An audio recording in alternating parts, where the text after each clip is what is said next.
রাজ্যের দৈনিক প্রভাতী সংবাদপত্রগুলিতে সর্বশিক্ষা নিয়োজিত শিক্ষকদের নিয়ে যে খবরাখবর প্রকাশিত হচ্ছে সেই সকল খবরাখবরের স্পষ্টীকরণের বিষয়ে শিক্ষা দপ্তরের আধিকারিকদের সঙ্গে সাক্ষাৎ করতে আসেন সর্বশিক্ষার শিক্ষক বাস্তব দেববর্মা। তিনি বলেন, হাইকোর্ট যেহেতু সর্বশিক্ষা নিয়োজিত শিক্ষকদের 6 মাসের মধ্যে নিয়মিতকরণের জন্য রাজ্য সরকারকে নির্দেশ দিয়েছে, সেই দিক দিয়ে 6 মাস পূরণের পূর্বে এ বিষয় নিয়ে মন্তব্য করা ঠিক নয় বলে জানিয়েছেন তিনি।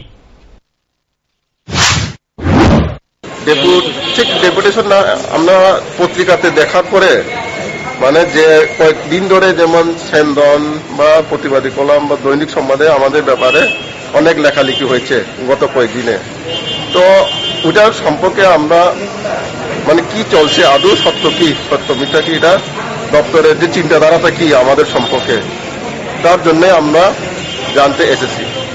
কিন্তু যেহেতু জয়েন্ট ডাইরেক্টর নেই, পত্রিকাতে তো জয়েন্ট ডাইরেক্টরের নামও লেখা আছে, বিন্দিসার স্যারের নাম এবং প্রিন্সিপাল সেক্রেটারি, কিন্তু আমি ব্যক্তিগত আবার বলছি, যেহেতু হাইকোর্ট 6 মাসের সময় দিয়েছে, তো 6 মাস তো আমাদেরকে অপেক্ষা করতে হবে।